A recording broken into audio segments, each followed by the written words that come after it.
మనందరం రెండు చేతులు పైకి హల్లెలూయా. ఎవరు చెప్తున్నాము స్తోత్రాలు? ఈ రోజుల్లో చాలా వాళ్ళకి తెల్లబడి చూసుకునేవాళ్ళు కొంతమంది బయలుదేరి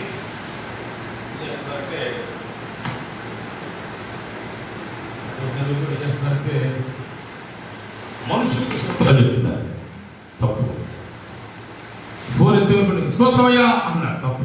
స్తోత్రమయ్యా మనుషులకు, స్తోత్రం ఎప్పుడు దేవునికి. గట్టిగా స్తోత్రం చెప్పండి. మనుషులకు వందనాలు చెప్పాలి, శుభాలు చెప్పాలి, సమాధానం చెప్పాలి, షాలోమ్ చెప్పాలి. దేవునికి ఎప్పుడు కూడా ఎల్లప్పుడూ కూడా అయ్యాలి.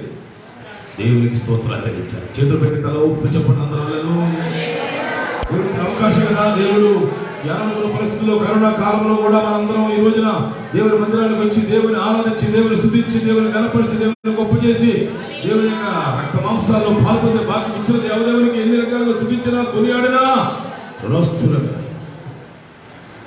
మన ప్రభు అయిన యేసుక్రీస్తు నామములో మీ అందరికీ వందనాలు తెలియజేస్తున్నాను. మా రాజమండ్రిలో అసలు తూర్పుగోదావరి జిల్లాలోనే కర్ఫ్యూ పెట్టారు. గత 3-4 వారాలుగా మాకు ఆరాధనలో ఇచ్చినట్టు ఇచ్చి మళ్ళీ వాళ్ళు కర్ఫ్యూ పెడితే మామూలు రోజుల్లో తిరగంటారా అంటున్నారు. లాక్డౌన్లో సండే కర్ఫ్యూ పెట్టేసి అసలు ఆరాధన లేకుండా చేస్తున్నారు. ఈ రోజు నాకు కమ్యూనిటీ సర్వీస్ అని తెలుసు. నాకు నేను ఎవ్రీ సండే, ఇది ఒక్క సండే తప్ప ప్రతి సండే నేను చర్చికి వెళ్ళి, మా చర్చికి వెళ్ళి వాళ్ళు కాదన్నా లైవ్ ప్రోగ్రామ్ ఇచ్చి వాక్యం చెప్తా ఉన్నా. 1 గంటన్నర సేపు వాక్యం చెప్తున్నా. ఈరోజు సగం చెప్తాను, కంగారం పడక.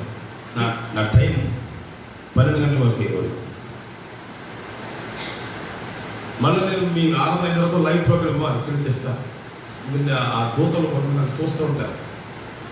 సరే, ఇక అప్పుడు మేము ఇటీవల మా అమ్మగారు చూడాలి వైజాగ్ వెళ్ళడం, చాలా అలసిపోయాం ప్రయాణంలో. తీరా శనివారం మేము రాజమండ్రికి వస్తే తెలిసింది మళ్ళా కర్ఫ్యూ ఉంది. దీంట్లో కమ్యూనిటీ సర్వీస్ కూడా లేకుండా కర్ఫ్యూ అని చెప్పేస్తున్నారండి. మా కలెక్టర్ గారికి డైరెక్ట్గా ఆదివారమే కర్ఫ్యూ ఇవ్వాలని ప్రేరేపణ వస్తుందండి అని అనుకుని ఒకలాంటి ప్రేరేపణ రాత్రి ప్రేరేపణ ఇచ్చి, సర్లే ఈ కృష్ణా జిల్లా పోయి ఎక్కడ పోదాం తెలదు, మొత్తం మీద ఏదో ఒక చర్చిలో ఆరాధనలోనే ఉందాం, వాక్యం చెప్పినా ఏళ్ళకైనా అవకాశాలు ఉంటాయేమో. మాకు తూర్పుగోదావరి ఎక్కడ ఆరాధన ఏ చర్చ్ కూడా ఓపెన్ చేయడం లేదు, కర్ఫ్యూ అంటే. ఇప్పుడు మార్నింగ్ 6 నుంచి మళ్ళీ నెక్స్ట్ డే 6 వరకు అని మేము అర్ధరాత్రి బయలుదేరి 3 గంటలకే విజయవాడ వచ్చాం. దేవునికి స్తోత్రం. సో నేను వెళ్ళాలనుకుంటే ఈ జిల్లాలో, ఈ పరిసర ప్రాంతాల్లో, అసలు రాష్ట్రంలో ఎక్కడైనా నాకు వెల్కమ్ ఉంది, వెళ్ళి ఉండొచ్చు. కానీ ఎందుకు ఇక్కడే ఉండాలని ప్రేరేపణ వచ్చింది.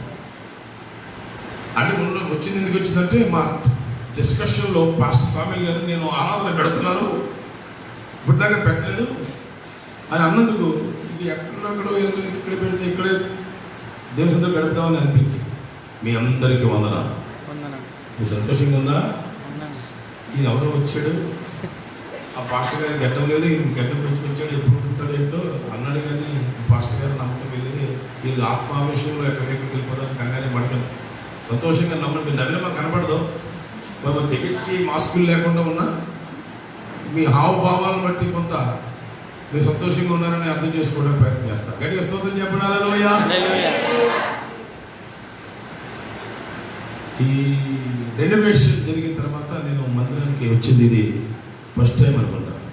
అంటే మందిరం సుందరంగా బాగా అద్భుతంగా అలంకరించారు. మందిరం బాగుండా, మన ఇల్లు కంటే మందిరం బాగుండా, మీకంటే పాస్టర్ గారు బాగుండాలి. ఎందుకని మీకు నీరసం వచ్చినా మాకు నీరసం వస్తాను కుదరదు. నీరసం ఉన్న వాక్యం చెప్పాలి, నీరసం లేకపోయినా అంతే. మేము బాగుండాలని కోరుకుంటున్నారు. మీరు ఎంతమంది మీ పాస్టర్ గారి కోసం ప్రార్థన చేస్తున్నారు? మీరు అడగకుండా, అడిగితే కాదు, అడిగితే అమ్మాయినా అన్నం పెడుతుంది.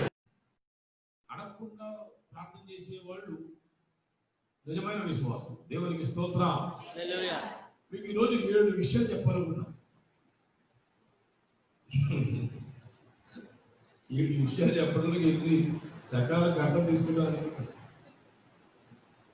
38 సంవత్సరాలుగా వాక్యం చెప్తున్నాను. కనుక 38 నిమిషాలు ఇచ్చారు పదవికి వాటికి. అందరూ స్తోత్రం చెప్పండి హల్లెలూయా. నాకు టైం కూడా అలా కనపడుతుంది. నిజంగా దైవ సన్నిధిలో ఎంత ఆనందం, నీ సన్నిధిలో సంపూర్ణమైన సంతోషం కలగడం. ఇప్పుడు ఈ 5 గంటలుగా మనం మందిరం రాకపోతే ఏమైంది? సంతోషం సగం పోయింది, అంత పోయింది అనుకోండి. సన్నిధి అంటే కొంతమంది లైవ్లు పెట్టినారు, బైబిల్ విషయం వాళ్ళు అంటారు ఇంట్లో రూమ్ కట్టేసి సన్నిధి గది అంటారు. సన్నిధి గది అంటే అక్కడ కట్టి అక్కడ పెడితేనే సన్నిధి గది కాదు. నువ్వు ఎక్కడ ఉంటే అక్కడ దేవుని సన్నిధి ఉండాలి, ఉంటుంది. బైబిల్ చెప్తుంది, మోషే గారు దేవుడిని అడిగినప్పుడు నా సన్నిధి మీకు తోడుగా వచ్చింది అన్నాడు, కానీ మీ ఇంటిలో ఉందని అనలేదు. మనం ఎక్కడ ఉంటామో అక్కడ ఆయన సన్నిధి మనకు తోడు ఉంటాం. హల్లెలూయా. మన ఇంట్లో ఉన్నప్పుడు కూడా సన్నిధి అనుభవించాం, కానీ మనం అక్కడనే అనుభవించాం, ఎవరికి కూడా అనుభవించాం. కానీ దేవుని సన్నిధికి వచ్చినప్పుడు, మందిరానికి వచ్చినప్పుడు ఏమయ్యో ఆయన సన్నిధిని మొత్తం సంపూర్ణంగా మనం అనుభవించాం. దేవునికి స్తోత్రం కలుగును గాక.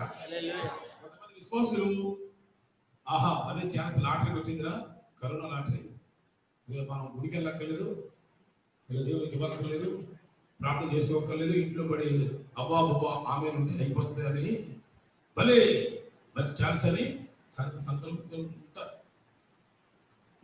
క్రైస్తవులు చాలా రకాలు ఉంటారు. మరి మనమైతే బైబిల్ చెప్తుంది నీ మందిరంలో అసలు నీ మందిర ఆవరణలో చూడాలంటేనే నాకు తృష్ణ పెరిగిపోతుంది. నీ మందిరంలో నివసించేవారు ధన్యులు. అంటే ఎంతసేపు ఉన్నది ధన్యత? ఒక్క దినము గడుపుట 1000 దినముల కంటే శ్రేష్టం. మరి అన్నప్పుడు మనం ఆదివారం ఒక్కరోజు వస్తున్నాం, 7 రోజులు చేస్తే నేనేమన్నానంటే ఎక్కడికి వెళ్ళినా నీకు పనున్న పని లేకపోయినా ప్రతిరోజు 1 గంట అయినా మందిరానికి వచ్చి ప్రార్థన వెళ్ళిపోవాలి. ఇంకెవరో ఉండగలరు, నీకు వచ్చేసి పోకరించి ప్రార్థన వెళ్ళిపోవడమే. అప్పుడు 1 గంట చేసే వరకు ఎన్ని గంటల లాభం? నీకు 1000 గంటల లాభం. ఎంత నష్టపోయో ఇది ఉంటుందా? ఫాస్ట్గా చెప్తుంటే బలవంతంగా అయిష్టంగా తప్పదలే మొహమాట వస్తున్నాను. 1 గంట చేస్తే 1 రోజు గడిపితే 1000 రోజులు అయితే 1 గంట గడిపితే 1000 గంటలేగా. అంటే మనం ఏం చేయాలో మన డిపాజిట్ ని పెంచుకోవాలా. దేవునికి స్తోత్రం. మన భక్తి డిపాజిట్ మనం పెంచుకోవాలా. సమయం మందును అసమయం మందును వాక్యం ఎలాగైతే ప్రకటించబడుతుందో అలాగే మనం కూడా ఏ కాలం అందైనా దేవుని సన్నిధికి వచ్చి మందిరానికి వచ్చి ఇలా చెప్పుకోవడం చాలా సంఖ్యలో ఉపోద్ఘాతానికి నాకు 40 నిమిషాలు చాలు. మరి ఆరాధన అన్నప్పుడు సభల్లో మాట్లాడటం లేదు కదా. పరిశుద్ధాత్మ దేవుడు ప్రవక్తల ఆత్మ ప్రవక్త సోదరులు ఇచ్చాడు కనుక నేను క్లుప్తంగానే 7 విషయాలు చెప్తాను. ఏమన్నా అంతేనా? క్లుప్తంగానే 7 విషయాలు చెప్తాను. మనం అపోస్తుల కార్యాల గ్రంథం చదివామనుకోండి, ఆ గ్రంథం అయిపోలా, మిగతా గ్రంథాలన్నీ అయిపోయాయి, పురుష పిడిచారు. అపోస్తుల కార్యాల గ్రంథం అమల అది అవుతా ఉంది. ఎప్పటి నుంచి? యేసు ప్రభువుతో ప్రారంభమైన ఆయన సేవతో ప్రారంభమైన ఆ కాలం. యేసు ప్రభు ఎవరో చీఫ్ అపోస్టల్, ఆయన కూడా అపోస్తులుడే, ఆయన కూడా ప్రధాన యాజకుడే. యేసు ప్రభు వారు అపోస్తులను బైబిల్ చదివారా? చెప్పండి. చాలా మంది అపోస్తుల బోధ అంటారు. అపోస్తుల బోధ అంటే ఎవరిది? యేసయ్యదే. యేసయ్య బోధ అపోస్తుల బోధ. అపోస్తుల బోధే మనం వినే బోధ, పరిశుద్ధులకు అప్పగించిన బోధ.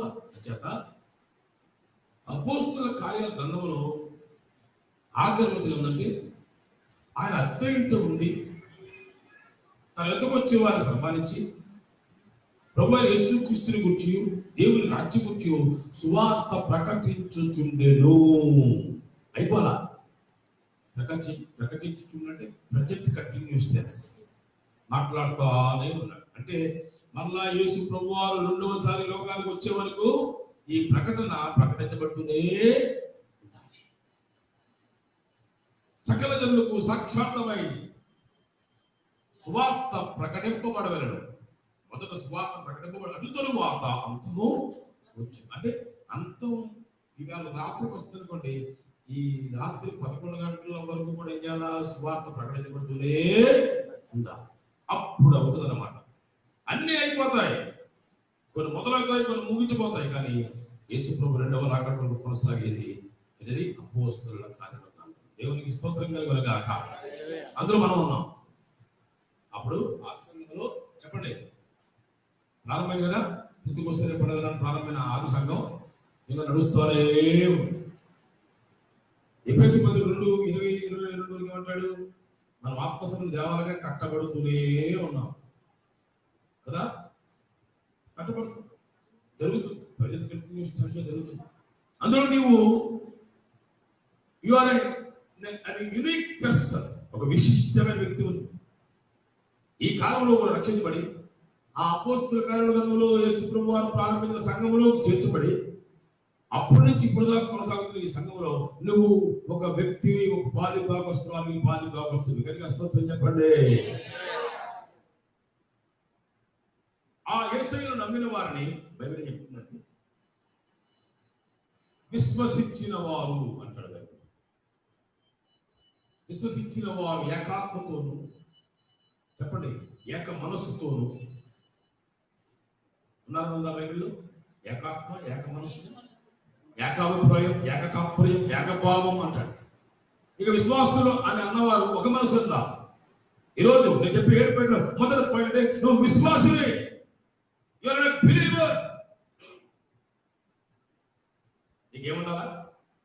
ఏక మనసు, ఏకాత్మ కాదు, చెప్పండి నువ్వు ఏక హృదయము ఉంటే ఎవరమైన విశ్వాసం. కాసేపు అనుమానం, కాసేపు అవిశ్వాసం, కాసేపు అల్ప విశ్వాసం, కాసేపు గొప్ప విశ్వాసం, కాసేపు అమూల్యమైన విశ్వాసం. అంటే నీ విశ్వాసం ఆ పైకి వెళ్ళా, కిందకి వెళ్ళకూడదు. కిందకి వెళ్తే ఏమవుతుంది? విశ్వాసం కాస్త అల్ప విశ్వాసం అయి చెప్పండి అవిశ్వాసం.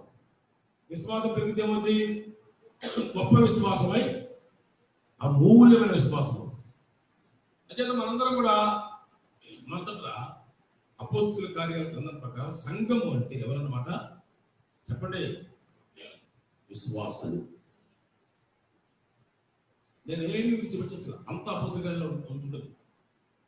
అపోస్తలుల గ్రంథం 2:47 ప్రకారం మనందరం కూడా రక్షించబడిన విశ్వాసులము, సంఘములో చేర్చబడిన విశ్వాసులము, మూర్ఖులోకి తరవాకి వేరైన విశ్వాసులము, బాప్తిసం పొందిన విశ్వాసులము, వాక్యమును అంగీకరించే విశ్వాసులము, అపోస్తలుల బోధ వినే విశ్వాసులము, ఎల్లప్పుడూ ప్రార్థన చేసే విశ్వాసులము, రొట్టె విరిచే విశ్వాసులము, సహవాసం చేసే విశ్వాసులము అని బైబిల్ చెప్తుంది. అంటే మొట్టమొదటి మన పేరు ఏంటన్నమాట? విశ్వాసులు. ఈ మధ్యాహ్నకాల సమయంలో దేవుని బిడ్డలారా, నీ జీవితంలో ఏమి ఉన్నా లేకపోయినా పర్లేదు, నువ్వు కలిగి ఉన్న విశ్వాసం, the day one when you baptize in the name of the Lord, తండ్రి కుమార పరిశుద్ధులు బాప్తిసం పొందేవే ఆ రోజున పాస్టర్ అడిగాను, ఆకాశంలో భూమిని సముద్రాన్ని సృష్టించిన దేవుడు యేసు ప్రభువే నమ్ముతున్నావా? నమ్ముతున్నావు చెప్పేవి. ఆ నీ ఫెయిత్ కన్ఫెషన్ ప్రకారం ఆ రోజు వచ్చి నువ్వు చనిపోయే వరకు నీ జీవితంలో నువ్వు కలిగి ఉండాల్సింది ఐశ్వర్యం కాదు, ఆరోగ్యం కాదు, విశ్వాసము. చాలా మంది దినాల్లో విశ్వాసమైన తర్వాత ఐశ్వర్యాన్ని కోరుకుంటారు. విశ్వాసమైన తర్వాత తమ ఆరోగ్యాన్ని కాపాడుకుంటారు.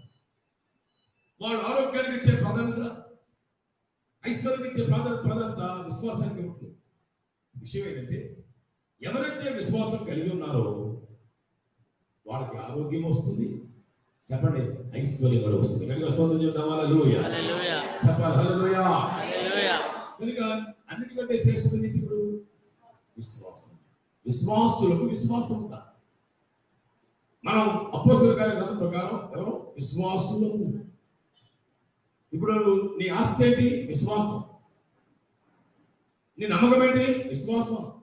దేవుని ఎందుకు వచ్చేవాడు ఆయన ఉన్నాడనియో, ఆయన ఎందుకు వచ్చేవాడు ఆయన ఫలం దయచేసి నువ్వు నమ్మగలనే కదా. నీ విజయం విశ్వాసం. నువ్వు ఓడిపోకుండా ఉండాలంటే విశ్వాసం కావాలి, నువ్వు ఆరోగ్యంగా ఉండాలంటే విశ్వాసం కావాలి, నీకు ఐశ్వర్యం కావాలంటే విశ్వాసం కలిగి ఉండాలి, నువ్వు నమ్మకస్తురాలు ఉండాలంటే విశ్వాసం కలిగి ఉండాలి. మొత్తం మీద నీకు అన్ని పోయినా నీ జీవితంలో నువ్వు పోగొట్టుకోకుండా కాపాడబడుతుంది విశ్వాసం. గట్టిగా స్తోత్రం చెప్పండి, హల్లెలూయా హల్లెలూయా. విశ్వాసాన్ని కాపాడు. పౌలేమన్నాడు? నా విశ్వాసమును నేను కాపాడు. ఎప్పుడు అంటే ప్రారంభంలో విశ్వాసం, విశ్వాసమును కర్తయ్యని కొనసాగించబడిన యేసు వైపు చూస్తూ, అంటే కొనసాగింపులో విశ్వాసం, ముగింపులో విశ్వాసం. ఎంత భాగ్యం! యేసులో నమ్ముకున్న కారణాన్ని మన జీవితంలో దేవుడు ఇచ్చాడు, విశ్వాసం ఇచ్చాడు. దేవుని ఎలా మార్చాడు? హెల్త్ అంటే ఆరోగ్యం, వెల్త్ అంటే ఐశ్వర్యం, కంటే బెటర్ క్వాలిటీ, బెటర్ ఎక్స్పీరియన్స్ ఏంటంటే ఫెయిత్, విశ్వాసం. ఆరోగ్యం కంటే గొప్పది, ఐశ్వర్యం కంటే గొప్పది ఏంటది? విశ్వాసమే. దేవునికి స్తోత్రం కలుగును గాక. ఎవరు చెప్పండి? మీరు పాస్టర్లైనా మాకు విశ్వాసం ఉందా?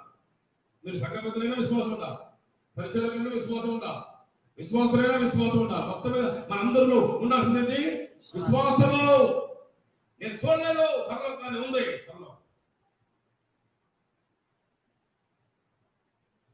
నేను విన్నాను, యేసు నా కోసం మరణించాడంట. నమ్మే ఏం చూసామా మనం? చూసి నమ్మిన వారి కంటే చూడక నమ్మిన వారు అంచేత మన జీవితాల్లో ఏది చూడలేదు, అది విశ్వాసం. నేను చావను, సజీవుడు అవుతాను. నేను చనిపోయినా తిరిగి మరలా ఎలాగవుతాం? నా ఎందుకు విశ్వాసం ఉంచిన వాడు. అసలు మనం రోజు ఎందుకు వాక్యం వినాలి, ఎందుకు మందిరం రావాలి, ఎందుకు వాక్యం చదవాలి అంటే బైబిల్ వినుట వలన విశ్వాసం. ఎవరైతే బైబిల్ చదవరో వాళ్ళ విశ్వాసం సన్నగిస్తుంది. ఎవరైతే వాక్యం వినరో వాళ్ళ విశ్వాసం బలహీనం అవుతుంది. ఎవరైతే వాక్యాన్ని పట్టించుకోరో, ప్రథమ స్థానంలో వారి జీవితంలో ఇవాళ రేపైనా పతనమైపోతాం. కానీ మా జీవితంలో ప్రథమ స్థానం వాక్యానికి ఇస్తే నీ జీవితంలో విశ్వాసం పెరుగుతుంది, విశ్వాసం అభివృద్ధి పొందుతుంది. విశ్వాసంతో వీర సూరకార్యాలు చేయగలుగుతాం. కానీ మనం ఎవరండి అవసరకార్యం ప్రకారం ఎవరు చెప్పాలి? ఎవరో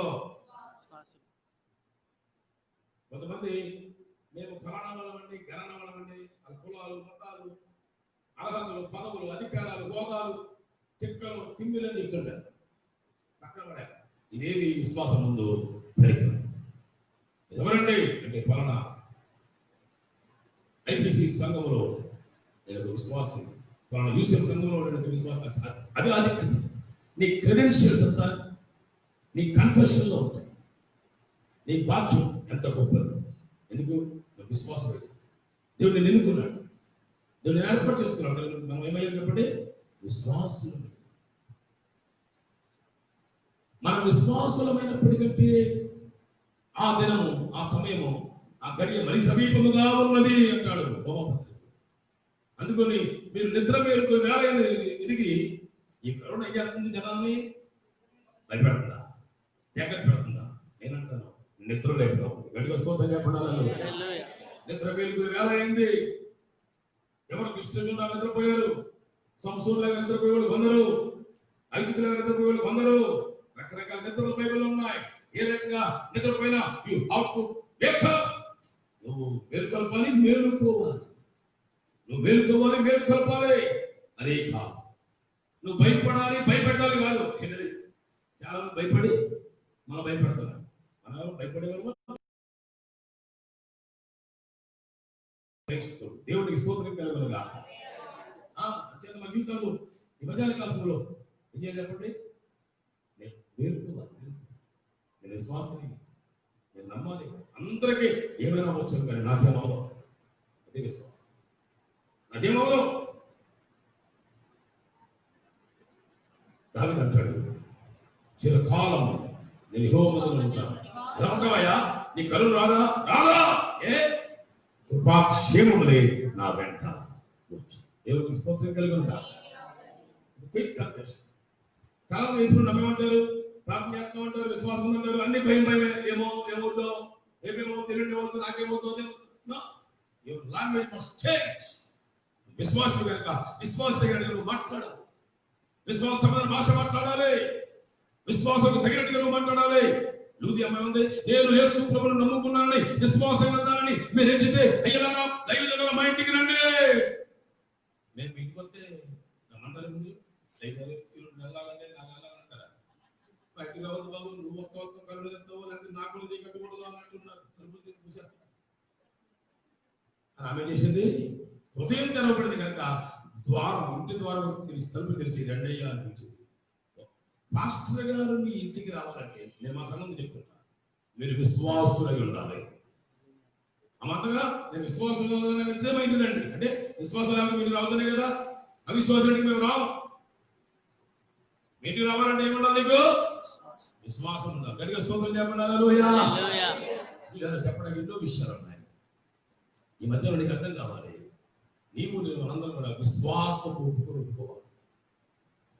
ప్రార్థన అందరూ చేస్తారు, కానీ నువ్వు చేయాలి విశ్వాస సహితమైన ప్రార్థన. రోగిని అంటే నీ ప్రార్థన ఉండాలా? రోగిని చంపేటట్టు ఉండకూడదు. నీ ప్రార్థన రోగిని చంపకూడదు. అయ్యారు రోగిని బాగు చేయాలంటే నీ ప్రార్థన విశ్వాస సహితమై ఉండాలి. నీ మాట విశ్వాసంతో ఉండాలి. నీ ప్రవర్తన విశ్వాసంగా ఉండాలా. నీ చూపు విశ్వాసమైన ఉండాలా. నీ చూపు అసలు విశ్వాసం కర్త అయిన యేసు వైపు చూస్తూనే ఉండాలా. నువ్వు మనుషులు చూసినా, వేదగ్రంథం చూసినా, న్యూస్ విన్నా, ఇది చూసినా నీకు అవిశ్వాసం వస్తుంది. యేసుప్రభువు రా అన్నాడు. రానే ఇతన్ని నీళ్ళ మీద నడిచిన వాడు వేసి అప్పుడే చెప్తాడు. 2 సార్లు నడిచాడు. భూతం భూతం అన్నారు సార్. పేతురు నీవే అయితే మళ్ళీ ఆయనకే అయినా నడిసయ్యా రా కమ్ అనేవాడు. కమ్ యేసయ్యతో పాటు నీళ్ళ మీద నడిచిన వాడు పేతురు ఒకటి. గట్టిగా చెప్పబడి యేసయ్య మాట ఏం చేసింది? చేసి ఆ నీళ్ళ మీద నడిచినట్టుగా చేసింది. మనం కూడా అంతే. నీళ్ళలోనే ఉన్నాం కానీ మునిగిపోవడానికి వెళ్ళలేదు. నీళ్ళ పైనే ఉండాలి. జలములకు సాదృశ్యం. జలములు వాక్యానికి కూడా సాదృశ్యం. వాక్యం అనే ఉదక స్నానం చేసేవనుకోండి, ఇంకా ఫ్రెష్ అయిపోయి రిఫ్రెష్ అయిపోతాం. కొన్నిసార్లు జలాలు లోకానికి సాదృశ్యం దాంట్లో మునిగిపోయామనుకోండి, ఆ లోపం మనలోకి వచ్చేస్తుంది. ప్రమాదం. అంచేత ఈ మధ్యాహ్న కాలం మన జీవితంలో ఎలా ఉండాలంటే మనం అందరం విశ్వాస సంబంధాలుగా ఉండాలి. మనం ఎవరని చెప్పండి? అందరూ విశ్వాసం. బైబిల్లో ఎవరైతే విశ్వాసులుగా ఉన్నారో వాళ్ళని సహోదరుడు అంత బైబిల్. విశ్వాసులు ఏమన్నారు బైబిల్? అట్లేనామా? ఏమన్నారు? సహోదరులు అంటే ఒకే గర్భము నుండి పుట్టిన వారు. ఉదరం, సహోదరం.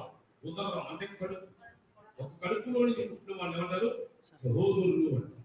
అక్షర ప్రకారంగా లోకంలో అన్నదమ్ములు అక్క చెల్లెలు ఉన్నారు. వాళ్ళందరూ ముందుగా ఆప్యాయకుంటారంటే ఒకే గర్భంలో పుట్టామని వాళ్ళు ఐక్యవైపు ఉంటారు. మనందరం యేసయ్య గర్భంలో నుంచి పుట్టినవాడు. దేవునికి స్తోత్రం. హల్లెలూయా. ఆదాము గర్భంలో నుంచి అమ్మమ్మ పుట్టింది. మొట్టమొదటి కన్నది మీరు కాదు. నిజానికి ఆడడానికి మొదటి కన్నదే కడుపు భాగంలో ఉన్న పక్క తెలుగులు తీసి దేవుడు నారం చేశాడు. అమ్మ ఆదాములో అమ్మ పుట్టింది. అట్లా మనం కదా కోట్ల దాంట్లోండి. అలా యేసుప్రభు వారు శిలువలో వధించబడ్డాడు. అలా ఆయన పుట్టి కూడా ఆశ్చర్యమే. యేసుప్రభు వారు మరియమ్మ పుట్టడం కాదు. యేసుప్రభు వారే మరియమ్మ పుట్టింది. ఆమె యందు ఆయన పుట్టాడు అంటది. అందుకే మత్తయి సువార్త 1:16 అప్పుడు దాకా అబ్రాహాము ఇస్సాకు అంటుంది. అవి అక్కడికి వచ్చేటికి మరియ అనబడిన ఆమె యందు యేసు పుట్టెను. ఆమె ఈయన కంటే కాదు, ఈయనే ఆమెలో పుట్టాడు. అదొక మర్మం. అంచేత యోసేపుని బట్టి యేసు పుట్ల, ఆత్మ బట్టి యేసు పుట్టాడు. అలాగే యేసు ప్రభువులో నుంచి మనందరం కూడా సంఘస్థులమైన మనందరం ఏం పేరు మనకి? విశ్వాసం. ఎక్కడికి పుట్టాం? యేసు గర్భంలో నుండి. యేసు ప్రభుకి లాస్ట్ పక్కలో పెడతాడు. నీళ్లు రక్తం వచ్చాయంట. ఆ యేసయ్య గర్భంలో మనం పుట్టాం కనుక మనందరం ఎవరు చెప్పండి? ఎవరైతే విశ్వాసులు అయ్యారో వాళ్ళనే బైబిల్ అంటుంది సహోదరులు. అర్థమే తెలుసా? మనందరం మన తండ్రికి సమానమైన వారసులు. ఇప్పుడు ఒక ఇంట్లో ఇద్దరు పుట్టారనుకోండి, ఒకరికి ఎంత కుదురుతుందా? అది వారసత్వం అవుతుంది, స్వాస్థ్యం అవుతుంది. ఒక ఇంట్లో సమానంగా ఇస్తేనే అది స్వాస్థ్యం అవుతుంది. అలాగే లోకానుసారంగా మరి మనుషులైతే నీతిమంతులు అయితే దేవుని యొక్క గర్భమైనటువంటి మనందరం కూడా ఒకరిని ఎక్కువ కాదు, ఒకరిని తక్కువ కాదు, మనందరం కూడా సమానమే. సహోదరులు అంటే బ్రదరన్ అంటే మగవాళ్ళు అనుకోండి, అందరూ ఆడుకుంటున్నారు. మనందరం ఏమని చెప్పండి? మొదట విశ్వాసులకు, రెండవదిగా అట్లనే సహోదరులు. నేను నీకు బ్రదర్, నువ్వు నాకు బ్రదర్, నువ్వు sister. We are brothers and sisters. స్త్రీలని పురుషుల్ని కలిపితేనే బ్రదరన్, ఇంగ్లీష్లో సహోదరులు. అంతేదా ఈ మధ్యాహ్న కాల్సిన మన జీవితంలో మనం అందరం విశ్వాసులు అయితే కనుక వెంటనే మనకేం పేరు పెట్టింది బైబిల్? సహోదరులు అని. అందుకని బైబిల్ అంతా మీరు ఎక్కడ సహోదరులారా అని అడ్రస్ చేశారు. మనల్ని అడ్రస్ చేసిన బైబిల్లో మీరు చూస్తే, పత్రికల్లో కానీ ఎక్కడ చూస్తే సహోదరులు ఎందుకంటే అది అందరికీ ఒకటే. ఆ రాయబడిన మాట, పలకబడిన మాట, విన్న మాట అది అందరికీ సమానమే, ఒకటే రీతిగా నీకు వచ్చింది కనుక దేవుడు కూడా అయిన తర్వాత మనందరం కూడా విశ్వాసం అయిన తర్వాత, సంఘం అయిన తర్వాత ఎవరు అనమాట? అందరం వాక్య చేయడం. గట్టిగా స్తోత్రం చెప్పండి. అందరం ప్రపంచంలో యేసు ప్రభువుని నమ్ముకున్న వాళ్ళందరూ ఎవరు? మనకి అన్నలు, తమ్ములు, అక్కలు, చెల్లెలు. We are all brothers and sisters. లేక టైం ముందుకెళ్ళిపోతున్నా. మొదటి పేరు సంఘానికి విశ్వాసం, సంఘానికి రెండవ పేరు సహోదరులు, అవునా? సంఘానికి మూడవ పేరు శిష్యులు. ఎవరు చెప్పండి? వాళ్ళు ఏమన్నారు? యేసు ప్రభువు అన్నాడు, కాబట్టి సర్వలోకానికి వెళ్ళి సర్వసృష్టికి సువార్త ప్రకటించండి, సమస్త జనులను నాకు శిష్యులుగా చేయమని చెప్పారు. ఇప్పుడు విశ్వాసులే సహోదరులు, సహోదరులే శిష్యులు. శిష్యులు ఏంటి? ఇంగ్లీష్ డిసైపుల్ అంటారు. డిసైపుల్ అంటే వన్ హూ డిసిప్లిన్ హిమ్సెల్ఫ్, తాను క్రమశిక్షీకరించుకునేవాడు. క్రమశిక్షణ లేనివాడు అసలు దేవుడి బిడ్డ కాలేడు. నువ్వు కూర్చోవడం, నువ్వు రావడం, నువ్వు చేసే ప్రతి కార్యం ఒక క్రమంగా ఉంటుంది. God of order. ఆ దేవుడు క్రమానికి కర్త కానీ, అల్లరికి కర్త కాదు, అసమానానికి కర్త కాదు, అక్రమానికి కర్త కాదు, అతిక్రమానికి కర్త కాదు. మన దేవుడు క్రమమునకే కర్త. ఆ క్రమం ఎక్కడ ఉంటుందంటే క్రైస్తవ సంఘంలో. అపోస్తలుల కార్యం ప్రకారం సంఘానికి ఉన్న మొదటి పేరు, సంఘస్థులు ఉన్న మొదటి పేరు విశ్వాసులు, రెండవ పేరు సహోదరులు, మూడవది శిష్యులు. శిష్యులు ఎలా ఉంటారు? ఇలా ఉండరు. ఎలా ఉంటారో అలా ఉంటారు. క్రమశిక్షణ ఏంటి? ఏదోలాగా భక్తి చేసేవాళ్ళు కాదు. భక్తిహీనులు భక్తి చేస్తారు, భక్తి పనులు భక్తి చేస్తారు, రెండవది కాదు. భక్తిహీనం అంటే భక్తి ఉంది కానీ ఉండాల్సింది లేదు. భక్తి పనులు అంటే భక్తి ఉంది, ఉండబడిన ఎక్కువ ఉంది. నీ జీవితంలో, నా జీవితంలో దేవుని సంగమా ఏదో సాకులు చెప్పి కారణాలను బట్టి నువ్వేదో విషయంలో బలహీనమై భక్తిహీనమై పోవడానికి బైబిల్ ఒప్పుకోదు. ఎవరమంట? శిష్యులు. క్రమశిక్షణ. నేను ఉదయం ఏం చేయాలి, మధ్యాహ్నం ఏం చేయాలి, సాయంత్రం ఏం చేయాలి, రాత్రి ఏం చేయాలి, పొద్దునే ఎలా స్తుతించాలి, వాక్యం ఇప్పుడు ఎలా చదువుకోవాలి, మందిరానికి ఎలా రావాలి, వాక్యాలు చదువుకోవాలి, వాక్యం ఎలా జీవించాలి, ప్రతిదీ అన్వయించుకుని ఒక క్రమం ప్రకారంగా బ్రతకడమే శిష్యరికం. హల్లెలూయా.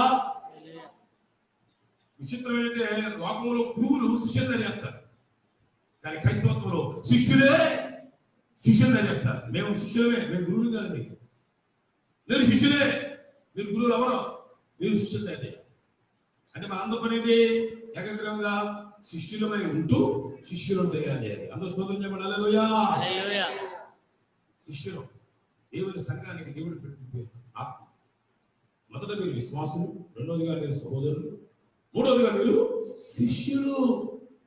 శిష్యులు అంటే చెప్పండి, క్రమశిక్షణ కలిగిన వారు, లేక దేవుని వాక్యాన్ని నేర్చుకునేవారు, ప్రశ్నించేవారు, అడిగేవారు, తెలుసుకునేవారు. ఏంటంటే చెప్పడానికి వివరించిన టైం లేక ముందుకెళ్ళిపోతున్నా, వేగంగా వెళ్తున్నా, లేకపోతే మనందరం శిష్యులు. ఎవరి శిష్యులు చెప్పండి? ఎవరి శిష్యులు? ఎవరికి? మనుషులుగా, పాస్టర్గా, ఏసీ. అసలు నేను అంటాను, ఎక్కడికి వెళ్ళినా మీరు ఎవరండి అంటే మేము ఏసీ శిష్యులు అని చెప్పాలి. ఏసీ శిష్యురా? ఎవరు? ఏసీ ఎవరో సువార్త చెప్పాడు. అవునండి, ఏసీ అంటే మా కోసం ప్రాణం పెట్టి శిలువలో ఉదయించబడి రక్తం కార్చి పాత పెట్టుబడి తిరిగి లేచాడండి. ఆయన నమ్ముకుని ఆయన వెంబడిస్తున్నామండి, సువార్త అయిపోద్ది. క్రైస్తవులు అంటే ఇలా అని మనం పక్కన పెడతారు. వీళ్ళు బిజినెస్ చేసి అంటారని మనల్ని అడగలేదు. క్రైస్తవులు అనకూడదు. ఇప్పుడు ఏం చేయాలమ్మా? ఫ్రెండ్ మార్చాలి. ఏమని? మీరు ఎవరండి? ఏసై శిష్యులు. ఆవిడ అడగాల్సిందే. ఏసై అంటే సాయిబాబా కదా, సిడి బాబా కదా, ఇంకో బాబా కదా. ఆయన ఎవరు? ఆయన అందరిలో అన్నాడు కదండి. ఆయన మనుషులు కదండి, ఆయన దేవుడు అండి. సువార్త చెప్పేసి అది క్రైస్తవుడు అంటే మళ్ళీ ఎవరు సువార్త అడగడు. ఎందుకంటే వీడు అందరూ తప్పు నేనే రైట్ అంటాడు అనుకుంటాడు. మనం రైతే కనుక ఖచ్చితంగా రైట్ అని చెప్తాం. సత్యం తెలియనోడే సత్యవంతుడంటే సత్యం ఎరిగిన వాడు అనిపిస్తున్నాడు చెప్పండి ఉంటాడా? కానీ మనం ఇప్పుడు ఎవరు చెప్పండి, నోటితో చెప్పండి. వెళ్ళిపోతున్నాం, కొంచెం టైం అయిపోతుంది. అపోస్తలుల కార్యాలు 11:28 ఉంది. మొదట శిష్యులు అంత్యోక్యలో క్రైస్తవులనబడిరి. నాలుగు పేరు మనకి శిష్యులు ఏమన్నారు? క్రైస్తవులు. అర్థమైందా? సంఘాన్ని విశ్వాసులు అంటారు, విశ్వాసుల్ని సహోదరులు అంటారు, సహోదరుల్ని శిష్యులు అంటారు, శిష్యుల్ని క్రైస్తవులు. అందరూ ఎవరు క్రైస్తవులు అందరూ. నువ్వు చెప్పాక మీరు ఎవరమ్మా ఆయన క్రిస్టియన్ అంటావు కానీ, క్రైస్తవులు అంటావు కానీ, నువ్వు చెప్పుకోవడం కాదు, నిన్ను చూసిన వాళ్ళు వీళ్ళు క్రైస్తవులు అని మనకు పేరు పెట్టారు. అప్పుడు మన పేరు పెట్టుకోవాలా? మనకు ఎవరు పేరు పెట్టాలి? ఎవరో అన్యులు యూదులు వీళ్ళు క్రీస్తులాగా మాట్లాడుతున్నారు, వీళ్ళు ప్రకటిస్తున్నారు, క్రీస్తు గురించి మాట్లాడుతున్నారు, ఆ క్రీస్తులాగా ప్రేమిస్తున్నారు, క్రీస్తులాగా తగ్గించుకున్నారు, క్రీస్తులాగా క్షమిస్తున్నారు, క్రీస్తులాగానే వీళ్ళు ఉన్నారు కనుక వీళ్ళు క్రైస్తవులు. శిష్యులే కాదు అంటే మనం ఎవరన్నమాట? క్రైస్తవులు. చెప్పండి. క్రైస్తవుడు అవ్వాలంటే ఇన్ని దాటుకుంటూ రావాలి. ఏంటి అర్థమైందండి? తుంగభద్ర దాటిన తర్వాత, కృష్ణా దాటిన తర్వాత, గోదావరి దాటిన తర్వాత అప్పుడు నువ్వు కేసులు ఎదురు వదిలేయడం కావద్దు. దేవుడి సంఘంలో చర్చబడిన తర్వాత మనం విశ్వాసులమై, సహోదరులమై, చెప్పండి శిష్యులమై, ఆ తర్వాత అప్పుడు క్రైస్తవులు అనబడతాం. ఈలోగా ఎంత ప్రాసెస్ ఉందో తెలుసా నీకు? అన్నిటికీ కంగారు పడిపోయి మాటకి మాట, కీడు కీడు, దోషకు దోషణ, తప్పుకు తప్పు, పండికి పన్ను, కంటికి కన్నని కంగారు పడిపోయి లేక పెరిగే వరకు నిన్ను ఎప్పటికీ క్రైస్తవుడు అనలేరు అందరూ. ఎందుకంటే నాలాంటి నాలాగే ఉన్నాడు. ఇతనికి నాకు వ్యత్యాసాలు క్రైస్తవుడు అంటాడు. క్రైస్తవుడు యూదుల కంటే అన్యుల కంటే వ్యత్యాసంగా ఉంటాడు కనుక అతను ఏమంటారు? అన్యులు చెప్తారు, యూదులు చెప్తారు వీళ్ళు క్రైస్తవులు అంటే. వీళ్ళు మనలాగా తొందరపడరు, కంగారు పడరు. వీళ్ళు ఏసైని వెంబడిస్తున్నారు, అలాగే ఉంటారు. నాలుగోది మనం ఎవరు అంటే క్రైస్తవులము. క్రైస్తవులు అంటే క్రీస్తు లాంటి మనసు కలిగి వాళ్ళు. పౌలు ఏమన్నాడు? క్రీస్తు యేసును కలిగి ఈ మనసు మీరును. అప్పుడు ఏమంటారు? యేసు మనసు ఏంటి? తగ్గించుకునే మనసు, పరిచయం చేసే మనసు, త్యాగం చేసే మనసు, ప్రాణం పెట్టే మనసు. Oh my God, you have to have that mind of Christ. విభజన కాలంలో దేవుని సంగమా మన జీవితాలను పరిశీలించుకుందాం. దేవుడు ఎంత గొప్పించాడు మనకి. అందరం కూడా ఒట్నే ఏదో బాప్తిస్మం గుళ్ళోకి వచ్చే క్రైస్తవులు అనుకున్నాం. కాదు, క్రీస్తు వలె క్రీస్తు మనసుకు కలిగితేనే మనం క్రీస్తు. మన ఎవరు అన్నారనుకోండి, మళ్ళా అనమంటమే తిట్టినోడు తిట్టి కొట్టినోడు కొడితే ఇంక నువ్వేంటి లోపొస్తుంది. ఎంతమంది ఎన్ని తిట్టినా నవ్వుతూ ఉంటావే, అది క్రైస్తవం. నీకు అనలేవు. ఈరోజు క్రైస్తవులు ఉంటే నా గురించి ఎవడన్నా ఏమన్నా అనుకున్నాడు అనుకుని నువ్వు ఇలా ఆడ ఎదురు కొట్టేస్తావు. నేను ఎవరు అనుకోదా? నువ్వు నా గురించి అనుకున్నానంటే ఏంటంటే నేను అడిగేస్తావు. క్రైస్తవత్వం కాదు. క్రైస్తవత్వం అంటే అనేకుల కొరకు యేసు వెలగైతే తన ప్రాణం పెట్టాడు, అలాగే నీవు కూడా నీ సహోదరుల కొరకు, ఇతరుల కొరకు నువ్వు ప్రాణం పెట్టాడు. క్రైస్తవ జీవితం వేరు.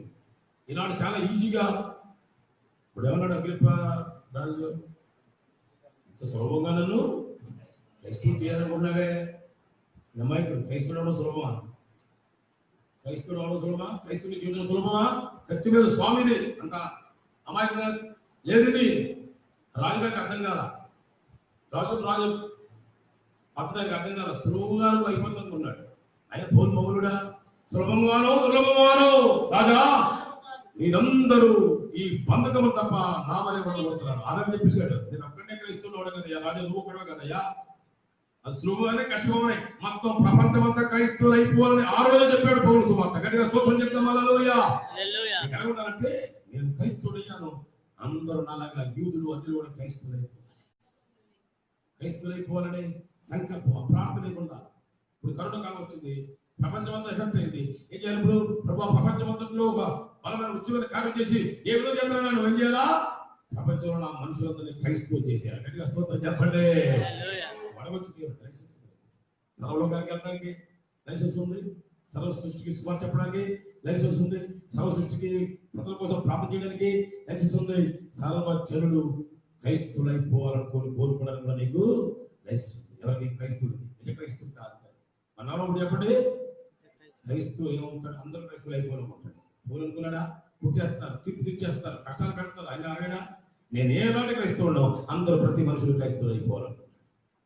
మనం దేవుని సంఘంలో చేర్చిన తర్వాత విశ్వాసులమయ్యాం, విశ్వాసులమైన తర్వాత సహోదరులమయ్యాం, సహోదరులమైన తర్వాత శిష్యులమయ్యాం, శిష్యులమైన తర్వాత మనం అవుతాం క్రైస్తవులు. అందరూ దేవునికి స్తోత్రం చెప్పండి. హల్లెలూయా. ఆ క్రైస్తవుల్ని బైబిల్ ఏమందంటే ఇంకా రాను వాళ్ళ మెచ్యూరిటీ లెవెల్స్ పెరిగే కొద్దీ వాళ్ళని పరిశుద్ధులు అని బైబిల్. పరిశుద్ధులు ఎవరమ్మా? ఎవరు? నువ్వు రక్షణ పొందిన వెంటనే పరిశుద్ధులు ఏదాగిపోవాలా? రక్షణ పొందిన వెంటనే అఫ్ కోర్స్ దేవుడి సంఘంలోకి వచ్చావు, కానీ ఈ ప్రాసెస్ లో చివరికి నువ్వు ఏమవుతావు?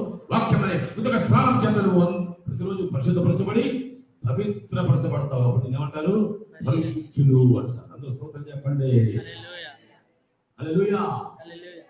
పరిశుద్ధులు ఎవరు? మనం మాట్లాడినామా? ముగించేస్తాను. పరిశుద్ధులము అంటే పాపమును జయించిన వారము. ఎబ్రీ పత్రిక 12:3-4 ప్రకారం మనం ప్రతిరోజు పాపంతో పోరాడుతున్నాం. ఆ పోరాటంలో కొంచెం ఓడిపోయాం, కొంచెం పడిపోయాం, కొంచెం చెడిపోయాం, కొంచెం బలహీనమైపోయాం, కొంచెం ఓడిపోయాం, కొంచెం అపజయపాలయ్యాం, కొంచెం గెలిచాం, కొంచెం నిలబడ్డాం. ఇన్ని రకాల పోరాటాల్లో ఆఖరికి ఏం జరిగింది? ఆ వాక్యం ఉదక స్నానం మీద నీవు ఎప్పుడైతే దేవుని యొక్క సత్యాన్ని, లేఖనాన్ని తెలుసుకున్నావో ఆ లేఖనం, ఆ వాక్యం చేసి నీకు పరిశుద్ధంగా జీవించే కృప ఇచ్చింది. కనుక స్తోత్రం చెప్పండి. హల్లెలూయా. పరిశుద్ధులము అంటే పాపము లేని వారము, పాపమును జయించిన వారము, పాపమును ఓడించిన వారము, పాపముతో జోలిన వారము, పాపము ఎంత మాత్రం కూడా అంగీకరించిన వారము.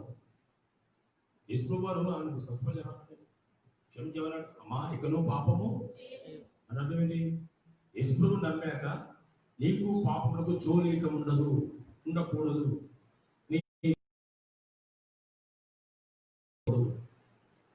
ఈ ఘటమును పరిశుద్ధంగా నువ్వు కాపాడుకోవాలి.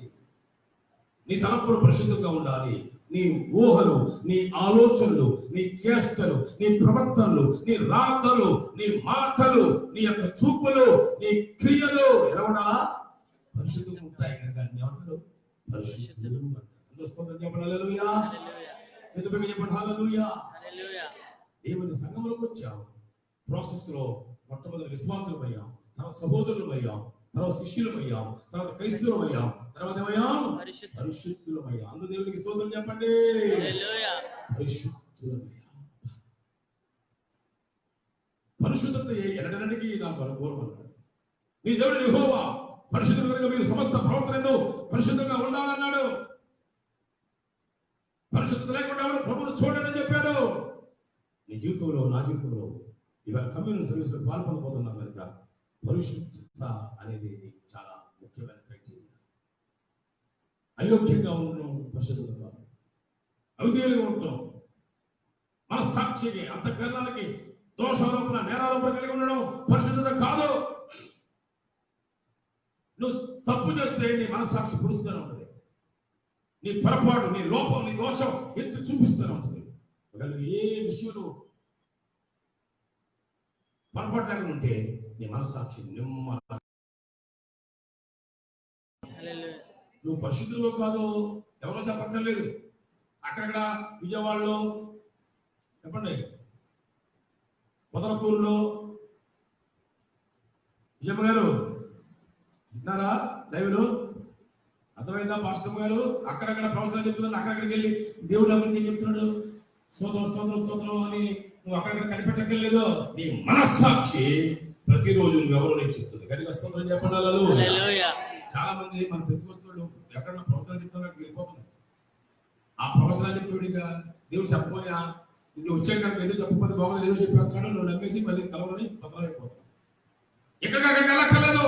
ఏ ప్రవచనమైనా ఏ హెచ్చరికైనా బైబిల్ ప్రకారం మందిరంలోనే నీకు జరుగుతుంది. కనుక స్తోత్రం చెప్పండి. హల్లెలూయా. సంఘంలోనే అక్కడికి తిరగబాక, మోసపోతావు, పొరపాటు పడతావు.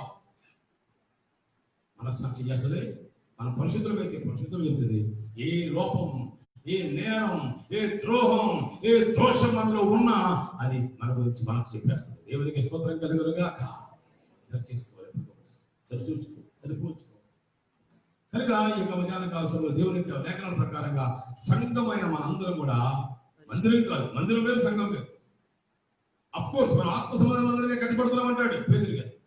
కనుక ఇప్పుడు మనం మందిరానికి వచ్చిన సంఘం, మనం ఎవరండి? సంఘం, మందిరానికి వచ్చిన సంఘం. మనం వెళ్ళిపోతే మందిరం ఎక్కడ ఉంటుంది? మనం వెళ్తే మనం మందిరం అయిపోతాం. మనం ఎవరండి? మనం ఎవరు? మొదలు కొరింథీ 3:16 ప్రకారం దేవుని ఆలయం, మొబైల్ టెంపుల్స్ మనం ఇది ఇక్కడే ఉంటుంది. కానీ మనం కదిలే మందిరాలు. చేత దేవుని లేఖనం ప్రకారంగా మనం ఎవరు? ఇప్పుడు 5వదిగా పరిశుద్ధులము అని బైబిల్ చెప్తుంది. చెప్పగలవారి జీవితంలో గుండె చేపెట్టుకుని I'm not only Christian, I'm a holy generation, పరిశుద్ధమైన జనాంగం, పరిశుద్ధమైన సొత్తు. హల్లెలూయా. నీ జీవితంలో, నా జీవితంలో మన మెచ్యూరిటీ పెరుగుతూ ఉండాలి. పరిశుద్ధుల్ని బైబిల్ ప్రకారంగా నేను అంటాను, ఈ 5 మీకు బైబిల్లో ఉన్నాయి. 6వది కూడా ఉంది. అతిపతి అంటాడు, ఆత్మ సంబంధం మనుషులతో మాట్లాడాడు, మీతో మాట్లాడలేకపోతున్నాడు, కలిసి లేదా ఎవరు భ్రమపరిచాడు అంటే సంఘం ఎలా ఉండాలా? లోక సంబంధంగా ఉండకూడదు. చెప్పండి. ప్రకృతి సంబంధంగా ఉండకూడదు, శరీర సంబంధంగా ఉండకూడదు, సాధారణ సంబంధంగా ఉండకూడదు. సంఘం అంటే ఆత్మ సంబంధంగా ఉండాలి. ఆత్మ సంబంధమైన మనుషులతో మాట్లాడాలంటే మీతో అంటే ఒక దైవజనుడు సంఘం నుంచి మాట్లాడుతున్నప్పుడు ఓ ఆత్మీయులారా అని సంబోధించగలరా? ఎవరంటారు ఆత్మీయులని? ఎవరు పరిశుద్ధులు వారే ఆత్మీయులు. గట్టిగా స్తోత్రం చెప్పండి. హల్లెలూయా. చెప్పండి హల్లెలూయా. దేవుని సంఘంలోకి వచ్చిన తర్వాత, మందిరంలోకి వచ్చిన తర్వాత, మనందరం సంఘస్థులు అయిన తర్వాత మనకి ఇవ్వబడిన మొదటి పిలుపు ఏంటి? విశ్వాసులు. రెండోది చెప్పండి సహోదరులు. మూడోది చెప్పండి శిష్యులు. నాలుగోది చెప్పండి క్రైస్తవులు. ఐదో చెప్పండి పరిశుద్ధులు. ఆరో చెప్పండి ఆత్మీయులు. మనం ఎవరండి? ఆత్మీయులు. ఆత్మీయులకి కులం ఉండదు, మతం ఉండదు, గొప్ప ఉండదు, పేద ఉండదు, చిన్న ఉండదు, ఏది ఉండదు, ఏది లేకపోయినా ఏది ఉన్నా ఎలా ఉంటారు? ఆత్మీయంగా ఉంటారు. వాళ్ళ మాటలు ఆత్మీయంగా ఉంటాయి, వాళ్ళ భాష ఆత్మీయంగా ఉంటుంది, వారి ప్రార్థన ఆత్మీయంగా ఉంటుంది, వారి భక్తి ఆత్మీయంగా ఉంటుంది. వాళ్ళు చూసి ఇలాగా బతకాలి అని ప్రేరేపణ కలిగించేదిగా ఉంటుంది. నీ జీవితంలో నువ్వు ఆత్మీయంగా మారిపోవాలి. ఆత్మీయతలోకి వచ్చారు. నీ ఫైనల్ స్టేజ్ ఆత్మీయత. అంటే నీ శరీర ప్రకారంగా బతకవు, నీ మానసికంగా బతకవు, నీ ఆత్మను బట్టి రక్షణ, నీ ఆత్మను బట్టి ఆత్మీయంగా జీవిస్తావు. నీ పాటలు ఆత్మీయంగా ఉంటాయి, నీ బ్రతుకు ఆత్మీయంగా ఉంటుంది, నువ్వు చెప్పేది చేసేదంతా ఆత్మీయంగా ఉంటుంది, ఆత్మ ప్రకారంగా ఉంటుంది, ఆత్మ నీ ప్రకారంగా ఉంటుంది, ఆత్మానుసారంగా ఉంటుంది, ఆత్మతో నడిపించబడుతుంటుంది. ఆత్మీయ జీవితంతో నీ జీవితం కలకలాడుతుంది. గట్టిగా స్తోత్రం చెప్పండి. హల్లెలూయా. దేవుని సంగమా, మనం ఆ స్థితిలో ఏదో వచ్చిందని, ఏదో పొందని, ఏదోలాగా అయిపోకూడదు. మన ఆత్మీయత మనం కాపాడుకోవాలి. ఆత్మకు విరోధంగా శరీరానికి విరోధంగా ఆత్మను పోరాడుతున్నాయి. పోరాడితే ఎవరు గెలవాలా? నీ ఆత్మ గెలవాలి. అప్పుడు ఏమవుతుంది? ఆత్మ నుంచి ఆత్మ ఫలం వస్తుంది. హల్లెలూయా. ఆత్మ వరాలు వస్తాయి, ఆత్మీయమైన పలుకులు, ఆత్మీయ ఆరాధనలు. మనం ఆత్మీయులుగా ఈనాడు చాలా మంది చూస్తుంటే శరీర సంబంధం కనపడుతున్నారు. సంఘంలోనే ఈ 5-6 గుంపులు ఉంటాయి. ఏంటి? సంఘంలోనే శరీర సంబంధం కనపడుతున్నారు, లోక సంబంధం కనపడుతున్నారు, ప్రకృతి సంబంధం కనపడుతున్నారు, శరీర సంబంధం కనపడుతున్నారు. చెప్పలేడు. లోక సంబంధం కనపడుతున్నారు, దెయ్యపు సంబంధాలు. సంఘాల్లో కూడా యెజబెలు ఆత్మతో దెయ్యపట్టినట్టు బతికేవాళ్ళు కూడా ఉన్నారు. మనం ఎవరము? ఆత్మ సంబంధం. హల్లెలూయా. అంటే నీ రక్షించబడిన ఆత్మ పరిశుద్ధాత్మతో సహవాసం చేస్తే అప్పుడు నీలో నుంచి ఏమొస్తుంది? ఆత్మీయ జీవితం వస్తుంది. అటువంటి ఆత్మయు మనకు సాక్ష్యం ఇస్తున్నాడు. మనం దేవుని పిల్లలమని రోమాపత్రిక 8 అధ్యాయం 14, 16, 17 ప్రకారం చూస్తే మనతో ఎవరు మాట్లాడతారు డైరెక్ట్ గా? ఇప్పుడు దాకా పాస్టర్ గారు మాట్లాడాడు, కొత్తగా వాక్యం మాట్లాడింది. ఇప్పుడు డైరెక్ట్ గా ఎవరు మాట్లాడతారు? ఆత్మదేవుడు మాట్లాడతాడు. ఆత్మ సంగమంలో చెప్పుతున్న మాట చెబుతున్న వాడు వినుగాక. అంటే ప్రతిరోజు దేవుడి ఆత్మ నీతో కళ ద్వారా, దర్శనం ద్వారా, చెప్పు ప్రవచనాల ద్వారా, చెప్పండి చెప్పండి, ప్రత్యక్షత ద్వారా డైరెక్ట్ గా ఆయన మాట్లాడతాడు. స్వరం ద్వారా కూడా మాట్లాడతాడు. ఆత్మీయులతో ఆత్మ మాట్లాడతాడు. మనం ఏ సంఘం ఉండాలి? ఐపీసీ సంఘంగా ఉండకూడదు, ఈసీఎం సంఘంగా ఉండకూడదు, ఆత్మీయ సంఘంగా ఉండాలి. గట్టిగా స్తోత్రం చెప్పండి. ఈ లోకంలో రిజిస్ట్రేషన్ ప్రకారంగా కొంతకాలం మనం ఉన్న సంస్థలు బట్టి మనకు పేర్లు వస్తాయి, కానీ అది కాదు మన సంఘం పేరు ఆత్మీయ సంఘం, స్పిరిచువల్ చర్చ్. ఎవరు పెట్టారా? ఆ ఆత్మీయ సంఘం గోడవల్లో దేవుని ఆత్మ ద్వారా సిద్ధపరచబడుతుంది. స్తోత్రం చెప్పండి. రాజులలో ప్రపంచం అన్ని చోట్ల ఎవరు సిద్ధపరుస్తున్నారు? పరిశుద్ధాత్మ సిద్ధపరుస్తున్నారు. నువ్వు యేసు ప్రభువుకి భార్యగా ఎలా సిద్ధపడాలో ఇద్దరు చెప్తున్నారు. ఒకటి పాస్టర్ గారు సిద్ధపరుస్తున్నాడు, రెండవదిగా పరిశుద్ధాత్మ దేవుడు సిద్ధపరుస్తున్నాడు. పాస్టర్ గారు ఎలా సిద్ధపడాలో చెప్తున్నాడు, పరిశుద్ధాత్మ ఎలా సిద్ధపరచాలో అలాగా సిద్ధపరుస్తున్నాడు. కానీ సంఘం బాధ్యత ఏంటంటే ప్రకటన గ్రంథం 19:8 ప్రకారం ఆయన భార్య తన్ను తాను సిద్ధపరచుకున్నది. స్తోత్రం చెప్తారా? హల్లెలూయా. పాస్టర్ గారు ఎలా సిద్ధపడాలో చెప్పిన, పరిశుద్ధాత్మను ఎలా సిద్ధపరిచిన నిన్ను నువ్వు సిద్ధపరచుకోలేదనుకో, నువ్వేమో అక్కడే అయిపోతావు, ఆత్మీయులు అయిపోతావు. ఆరు చెప్పాను, ఆత్మీయులు అంటే నీకు అర్థం కావడానికి. నా పౌలు అంటాడు, నేను కాదు ప్రభువే మీతో చెప్పింది ఏమనగా, ఆ ప్రభు కాదు నేనే మీతో చెప్పింది అంటాడు. అలాగా నేను చెప్పేది ఏంటంటే, ఈ దేవుని సంఘంలో చర్చకున్నటువంటి ఈ యొక్క విశ్వాసులు, సహోదరులు, శిష్యులు, క్రైస్తవులు, పరిశుద్ధులు, ఆత్మీయులు అంటే ఎవరంటే దేవుని పేరట ఏదో ఒకటి ఎవరో ఒకరికి ఎక్కడో చోట ఇచ్చేసేవాళ్ళు. ఎవరండి? ఇక ఆత్మీయులకి స్వార్థం ఉండదు. నా వాళ్ళు నీ వాళ్ళు ఉండదు, ఆ సంఘం ఈ సంఘం ఉండదు, ఆ గొప్ప తేడా ఉండదు, ఇంకా తారతమ్యం భేద ప్రయోగం ఉండదు. కాలికి అందరూ నా వాళ్ళే. సమిష్టిగా ఎవరికి ఏం కావాలో ఏదో ఒకటి దేవుని పేరట ప్రతిరోజు ఎవరో ఒకరికి ఎక్కడో చోట ఎవరికి నీళ్ళు ఉందో, ఎవరికి అవసరం ఉందో, ఎవరికి బాధ ఉందో, ఎవరికి కష్టం ఉందో, ఎవరో ఒకరికి దేవుని పేరట ఇచ్చేస్తూ ఉంటారు. అని ఉంటారు ఆత్మీయులు. శరీరం అనుకోండి, నా నాన్న, నా తండ్రి, నా కొడుకు, నా బాబు, మనోడు, రక్తం. కానీ ఆత్మకి ఇక లిమిట్ ఉండదు. ఆత్మకి ఎంత మాత్రం పార్షియాలిటీ ఉండదు, స్వార్థం ఉండదు, పక్షపాతం ఉండదు. మనం అక్కడికి చేయాలి, చివరికి ఏమైపోవాలా? దేవుని పేరట ఏదో ఒకటి. అదే అన్నాడు యేసుప్రభువారు, మీరు నన్ను బాధలో ఉన్నప్పుడు చూడటానికి వచ్చారు, నాకు వస్త్రంలో వస్త్రం ఇచ్చారు, నాకు చర్చలో చూడటం పరామర్శించడం వచ్చారు, రోగులైతే ఇచ్చారు, ఆకలి అన్నం పెట్టారు, నాకమైతే నీళ్ళు ఇచ్చారు, 17 చేసుకున్నారంటే అర్థమేంటి? అవి మిక్కిలి సహోదరులు చేశారు కనుక నాకు చేసినట్లే అన్నాడు. అది ఎవరన్నమాట? ఇచ్చేసారండి. ఈ నీళ్ళు ఇచ్చేది మాకలగండి, ఈ అన్నం పెడితే మాకలగండి, ఈ బట్టలు ఇచ్చేది మాకలగండి అని అందరూ దేవుని పేరు ఇచ్చేసారు. పిల్లల సంఘం చివరికి ఏ స్టేజ్కి రావాలంటే తనకంటూ ఏమి మిగిల్చుకోకుండా, లెస్సరగా కోరుకోపడలేక దేవుని పేరట ఎవరో ఒకరికి ఏదో ఇచ్చేసే స్థాయికి దేవుని సంఘం ఎదుగుపోవాలి. గట్టిగా స్తోత్రం చెప్తాము. 2 చీరలు నేను ఒకటి ఇచ్చేమన్నాడు, ఇస్తావా? 2 చీరలు, లాభం, కోపం, 3, 4 మొత్తం 100 చీరలు మొత్తం మీరు విప్పేదాకా నీకు లెక్క. నీకు కళ ముందు బట్టలు కాకుండా నీ కరమనేది అనుకున్నావు. ఎవరు చీర, ఓ బట్టలు పెట్టవు, ఓ నీళ్ళేమో, ఓ బక్క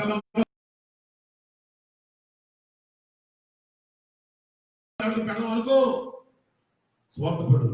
సంఘంలోనే ఉన్నావు కానీ నువ్వు ఇంకా ఆత్మీయస్థితులు కదా ముగిచ్చేస్తున్నా. చిట్ట చివరి ఇచ్చేవాళ్ళు ఎవరండి? మన సంఘం అంటే ఎవరండి? ఇచ్చేవాళ్ళు. ఇచ్చేస్తారు. క్రైస్తవులే, పరిశుద్ధులై ఆత్మీయులై చేస్తారు, ఇస్తారు. నువ్వు ఏదో ఇస్తున్నావంటేనే ఈ సంఘం. నా పేరుని గిన్నెడు చన్నీళ్ళు ఇస్తే నీకు ప్రతిఫలం. పొగట్టుకోవాలంటే చన్నీళ్ళు ఇస్తే, పొగట్టుకుంటే వేణీళ్ళు ఇస్తే వస్తుందా ప్రతిఫలం? ఇంకెక్కువ వస్తుంది. వేణీళ్ళు అంటే ఏంటి? ఇంటికి వచ్చినోడికి ముఖం పట్టుకుని ఇప్పుడు వచ్చేమంటాయా అన్నట్టు, నా కాఫీ దగ్గరికి వచ్చేయమంటాను అన్నట్టు చూడకూడదు. అయ్యాలా మంచినీళ్ళు ఇస్తేనే ఇప్పుడు అన్నాడు, వేణీళ్ళు మజ్జిగ నీళ్ళు వాళ్ళ ఇంకేదో నీళ్ళు ఇవ్వాలా? నీళ్ళు ఇస్తేనే ఆశీర్వాదం, అంటే ఆహారం పడితే ఇంకా ఆశీర్వాదం, వస్త్రం ఇస్తే ఇంకా ఆశీర్వాదం, ఏదో ఇస్తే అంటే మన జీవితంలో మనం అందరం కూడా ఏం చేస్తాం అనమాట. యేసయ్య ఎలాగైతే తను ఇచ్చుకున్నాడో, తన ప్రాణమే ఇచ్చేసాడో, సమస్తాన్ని ఇచ్చాడో, మనం కూడా చిట్ట చివరికి అన్ని ఇచ్చేసి సర్వ సర్వ సర్వ ఏమిటంటే సర్వ సాధువులేగా చెప్పండి, సర్వసంగ పరిత్యాగం చేసిన సాధువులేగా లెస్సగా ఇవ్వకంపడిగా ప్రశాంతంగా ఇక్కడికి ఎక్కడండి అంటే ఎగిరిపోయి అంత తేలిగ్గా మన ఉంటకు పరిశుద్ధాత్ముడు మీకు నాకు మనందరికీ అలాంటి ఆత్మీయమైన స్థితిని చెప్పండి 7 అనుభవాలు ఇచ్చి ఒక ఉన్నతమైన విలువతో కూడా శ్రేష్ఠ అనుభవాలతో దేవుని సంఘంగా మన ఆశీర్వదించును గాక. దేవుడు